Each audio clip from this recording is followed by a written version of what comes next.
I led them with cords of kindness, with the bands of love.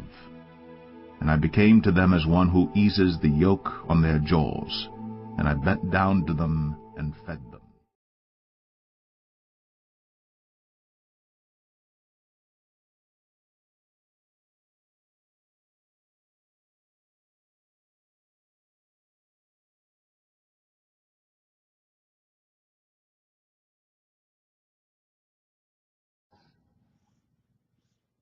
How we doing out there, folks? It's Brother Tyndall.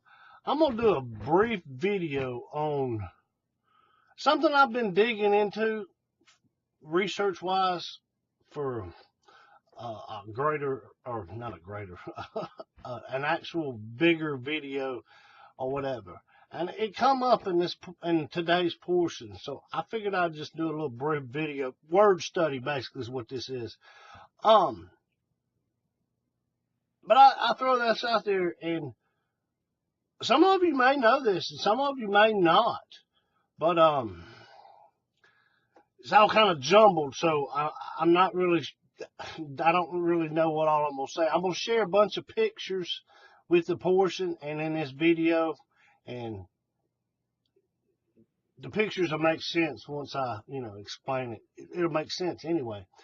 But today's proportion is from Genesis 47:28 to Genesis 9. And I'm not going to read it or anything. I'm going to just read 2 verses out of it. I'm going to be reading out of the Scriptures version. So, But Genesis 48:3 and 4 says it like this. It says, "And Jacob said to Joseph, El Shaddai appeared to me at Luz in the land of Canaan, and blessed me, and said to me, See, I am making you bear fruit, and shall increase you, and make you an assembly," that's the word, assembly of peoples, "and give this land to your seed after you as an everlasting possession." Okay, the word assembly there, that's what we're going to deal with.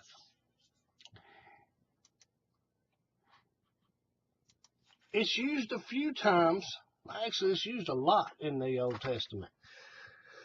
But for those who do not know, I'll give you some background on this word, and then I'm going to explain something that the light, no pun intended, the light will glow off. Okay, for those who don't know, I know many people have the idea that the church began in Acts chapter 2 when the Holy Spirit fell. Okay, that's what mainstream Christianity would teach us, but that would be wrong. The church actually began way back in the book of Genesis. It's mentioned a few times, and it actually comes to fruition at the base of Mount Sinai, when the people make Yah and the people make a covenant. That's the church. Replacement theology and dispensationalism does away with all that. They don't understand this. Okay, but like I said, that word assembly, that same word is also used in Deuteronomy 5:22, which says this, and again, this is the Scriptures version. It says, "These words Yod-Heh-Vav-Heh spoke to all your assembly in the mountain from the midst of the fire of the cloud and of thick darkness with a loud voice, and he added no more. And he wrote them on 2 tablets of stone and gave them to me." Okay, now this verse, that word is used, but we see what it's referring back to. It's referring back to Mount Sinai in Exodus 19:20, and that whole section where the law was given, where the church was started. The marriage between the people and Yah, the covenant. Okay, now, as I said, that word's used a few times, and it's also used in Genesis 28 in verse 3. But I'm going to read 1 through 4 so you get the context of what's going on. Because if I just read that verse, it's not really going to make sense. But basically what it is we all know Yah promised Abraham, and then Abraham blessed his son, and his son blessed his son, and he blessed his son. Well, what that blessing was is this promise being bestowed from father to son, from father to son, father to son, so on and so on. Okay, but anyway, Genesis 28:1, it says, And Yitzhak called Jacob, and blessed him, and commanded him, and said to him, Do not take a wife from the daughters of Canaan. Arise and go to Paddan Aram, and the house of Bethuel, your mother's father, and take a wife for you from there, from the daughters of Laban, your mother's brother. This is the verse. And El Shaddai bless you and make you bear fruit and increase you, and you shall become an assembly of peoples, and give you the blessing of Abraham to you and your seed with you, so that you might inherit the land of your sojournings, which Elohim gave to Abraham. You see what I'm saying? How the blessing and the land, and it's all connected, and you're going to be an assembly of people. I think the King James uses the word a multitude of people. Okay, now with all that in mind and what I've said, and I said I'm going to share some pictures. Okay, now if you go, I need to look. I've looked a little bunch of this up. One of the pictures I'm going to share is basically the Strong's Concordance, but it gives you related words. Well, the first one it gives you is, oh, I forgot to mention this. This is Strong's number 6951, and the word is Qahal. I forgot to mention that. That's okay. But this Strong's Concordance that I've got, it gives you related Greek words, related words in the Greek language, as opposed to this being the Hebrew. But the first one it lists is G1577, which is ekklesia, which for those who don't know, that's the word in the New Testament that gets translated into church. You see a connection there? Okay, that's that. Okay, now here's the part. This is the one that, this is the thing. Okay, most of us know that Hebrew comes, it's a Semitic language. And like most Semitic languages and other languages, they have their origins in a more ancient form. Hebrew, some people call it Paleo-Hebrew. It doesn't matter what you call it. But they are pictographic languages, meaning each letter itself has a meaning, is a picture, and what the picture represents gives the letter itself a meaning. Perfect example. I'll give you a basic, easy one. Abba, Aleph, Bet, means father. Okay, Aleph as a picture of an ox head, which represents strength. Okay, Bet, the second letter, is a picture of a door of a house. So Abba is strength of the house, father. You see how that works? Okay, a lot of the Hebrew words are the same way. If you know the meaning of the letters behind the pictographic letter, so to speak, you can kind of discern what the word means.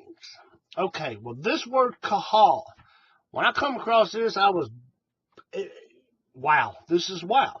Okay, but it's basically, it's 3 letters, but it only gives you the first and the last letter. The first letter would be Kof, which in the ancient pictograph, now I've read a few sources. One says it's supposed to be the picture of the back of a person's head that you're following. And I'm like, okay, that makes sense, I got you. But this one comes from, for anybody out there who knows Jeff Beener and the Ancient Hebrew Research Center. This is all he does is ancient Hebrew. This is what he does, okay? And this is what he says. This is his findings, and this is what he says. Okay, for the Kof, the letter Kof, it's a picture If you turn the letter on its side and you look at it in the ancient pictographic language, it's supposed to be the sun on the horizon, as if a sunset or sunrise, whichever. But it's the gathering of the light. Hence, that letter meaning to gather or to follow. You see what I'm saying? Gathering of the light. Let that one sink in for a second. Okay, the next letter is the lamed, which is a picture of a shepherd's staff, a shepherd's crook. And it represents authority. Okay, now this is what it says. I'm going to read what it says. I'm going to share this little picture, but I'm going to just read this. It says, the pictograph clothe is a picture of the sun at the horizon and the gathering of the light. The lamed is a picture of a shepherd's staff representing authority. Combined,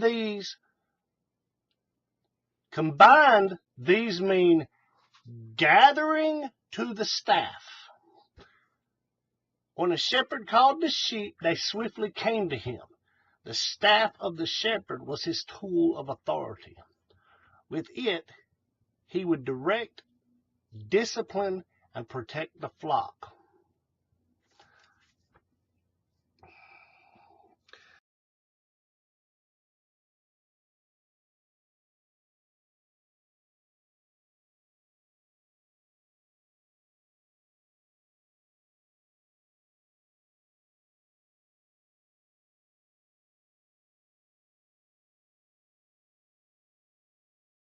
Now let that sink in. You know, we know like Psalms 23 where he says, your rod and your staff comfort me.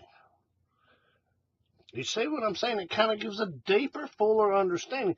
But just the simple fact that that one letter, the Qahal, represents a picture of the sunset and the gathering of the light. If you ain't caught it yet, aren't we supposed to be the light? And we are gathering to the shepherd. I just thought that was interesting. And it's a little tidbit that kind of gives a little bit deeper and fuller understanding of that word. But that word, Qahal, is, if you track it back, like I showed you those couple of verses, that's where the church started. It's mentioned way back in Genesis. The concept of it comes to fruition at the base of Mount Sinai with the giving of law and the contract, the covenant. It comes to its ultimate fruition. Well, I ain't going to say ultimate, but it comes to a greater fruition at Mount Sinai when the Spirit's poured out, which gives the people the ability to obey the vows of the marriage contract, the law.